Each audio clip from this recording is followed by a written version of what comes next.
جب اس سے کہا جائے کہ نماز قائم کرو یہ پروردگار عالم کا حکم ہے، تو اسے کوئی نہ کوئی ہیلا بنا کر نماز کے لیے بہانہ بنا کر اسے وقت سے ٹال دیتا ہے۔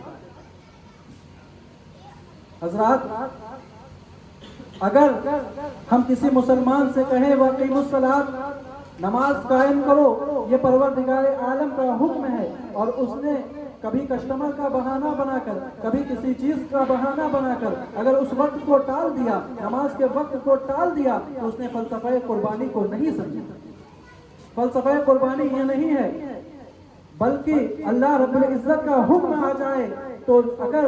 آپ کو مال و دولت مل رہی ہو، اگر آپ کو وقت خراب جا رہا ہو، تو آپ اس کو نہ دیکھیے، بلکہ اللہ رب العزت کا حکم آ جائے تو فوراً دوڑتے ہوئے چلے جائیے۔ مؤذن صدا دے حی علی الصلاۃ، آؤ نماز کی طرف، مؤذن صدا دے حی علی الفلاح، آؤ کامیابی کی طرف، تو یہ اللہ رب العزت کے حکم پر عمل کرتے ہوئے فوراً مسجد میں اگر کوئی چلا جائے تو یقیناً وہ فلسفہ قربانی کو اس نے سمجھ لیا، اور اگر نہیں جائے تو اس نے فلسفہ قربانی کو نہیں سمجھا، صرف اس نے جانور کو ذبح کیا، اپنی قربانی کو نہیں سمجھا۔ تو ہمیں ضرورت ہے کہ قربانی کے ساتھ ساتھ فلسفہ قربانی کو بھی سمجھے، جانور کو ذبح کرنے کے ساتھ ساتھ قربانی کرنے میں کیا حکمت ہے، پروردگار عالم نے ان چیزوں میں کیا حکمت رکھی ہے، ان چیزوں کو بھی سماعت فرمائیں، ان چیزوں کو بھی غور کریں، اور پروردگار عالم کے حکم پر فوراً بھاگتے ہوئے نظر آئیں، تب ہمیں یہ سمجھ میں آئے گا کہ ہم نے فلسفہ قربانی کو سمجھ لیا۔ اسی طریقے سے اگر ہم کسی مسلمان سے یہ کہیں وَآتُوا الزَّکَاۃَ، اللہ رب العزت نے صاحب نصاب پر زکوٰۃ فرض کیا ہے، اب کوئی مسلمان اس میں بھی ہیلا بہانہ بنائے، کوئی مندی کا بہانہ بنائے، کوئی اگر زکوٰۃ ادا بھی کرے تو صحیح طریقے سے نہ ادا کرے، زکوٰۃ ادا کرنے میں ٹال مٹول کرے، تو اس نے فلسفہ قربانی کو نہیں سمجھا۔ یہ فلسفہ قربانی نہیں ہے، بلکہ فلسفہ قربانی تو یہ ہے کہ اللہ رب العزت کا حکم اگر کوئی سنا دے کہ یہ پروردگار عالم کا حکم ہے، ہاں ہمیں جب تک نہیں معلوم تھا تب تک ہم اس سے بچ رہے تھے، لیکن اگر اب ہمیں یہ چیزیں معلوم ہو گئی ہے کہ یہ پروردگار عالم کا حکم ہے کہ ہمیں اپنے مال کی زکوٰۃ ادا کرنی ہے، تو ہمیں فوراً اپنے مال کی زکوٰۃ ادا کرنی چاہیے۔ اگر ہم نے فوراً اپنی مال کا زکوٰۃ ادا کر دی تو ہم نے فلسفہ قربانی کو سمجھ لیا، اور اگر ہیلا سازی کی، اگر اس میں بہانہ بنایا، تو ہم نے فلسفہ قربانی کو نہیں سمجھا۔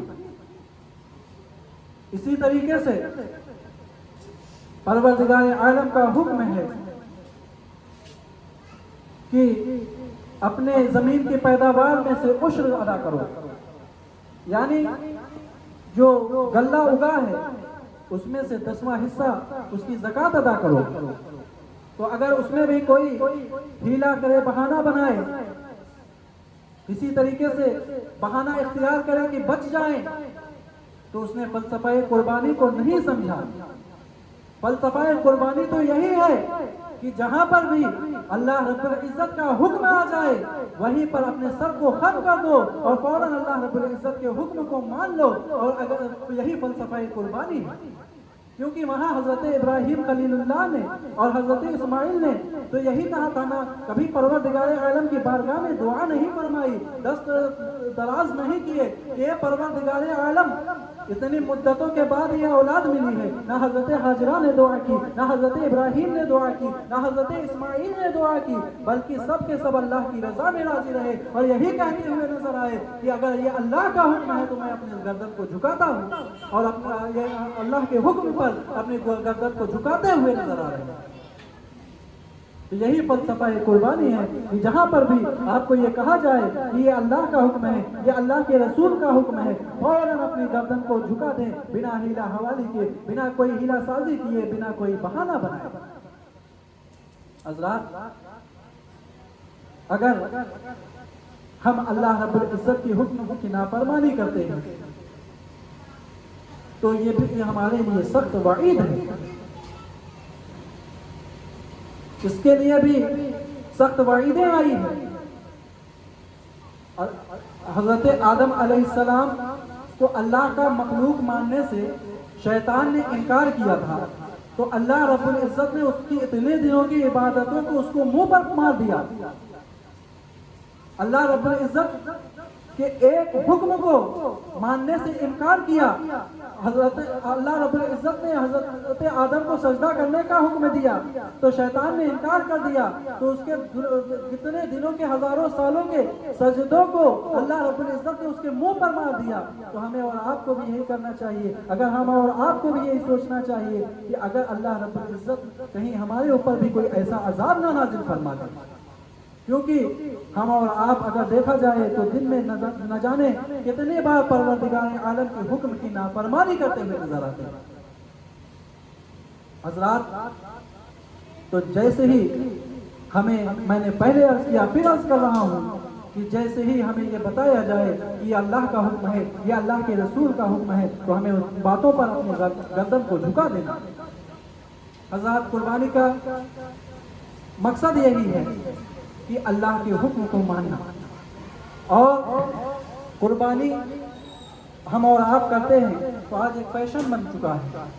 کہ ہم اور آپ اکثر و بیشتر کی تعداد ایسی ہوتی ہوئی نظر آ رہی ہے کہ صرف اور صرف دکھاوے کے لیے قربانی کرتے ہیں. ہم منڈی میں جاتے ہیں تو ایسا جانور تلاش کرتے ہیں جو سب سے مہنگا ہو, اور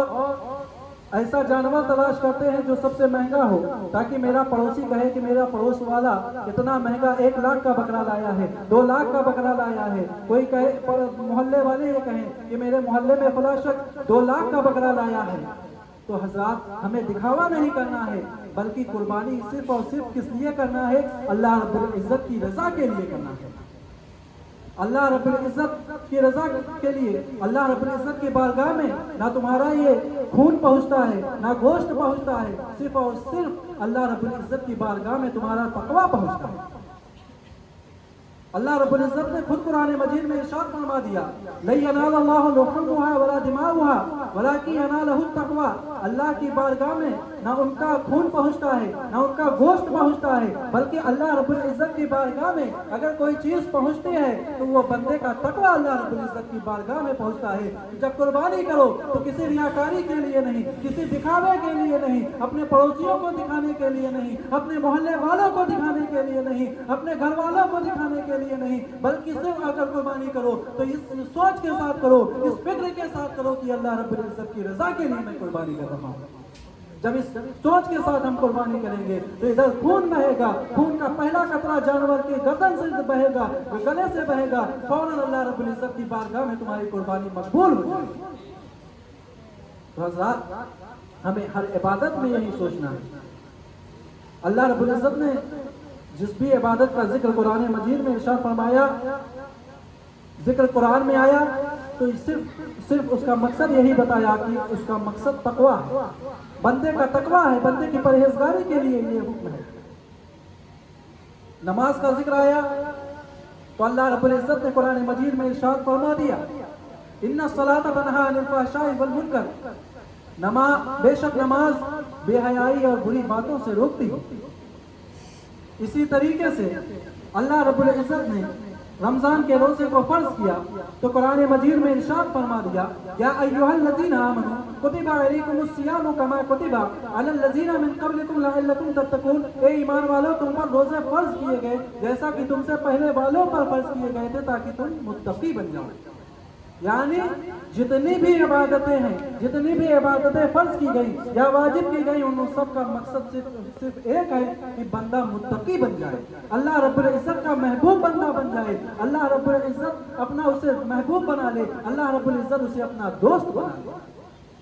تو ہر عبادت میں ہمیں اور صرف یہی سوچنا ہے کہ اللہ رب العزت کی رضا کے لیے ہم عبادت کر رہے ہیں, کسی کے دکھاوے کے لیے نہیں کر رہے ہیں. اگر ہمارا یہ مقصد ہوگا کہ ہم فلاں شخص کو دکھانے کے لیے یہ عبادت کر رہے ہیں تو یہ پھر ہماری ساری عبادتیں ہمارے منہ پر مار دی جائیں گی, یہ ہماری ساری عبادتیں ضائع ہو جائیں گی. لیکن اصل عبادت وہی ہے کہ اللہ رب العزت کی رضا کے لیے عبادت کی جائے. حضرات,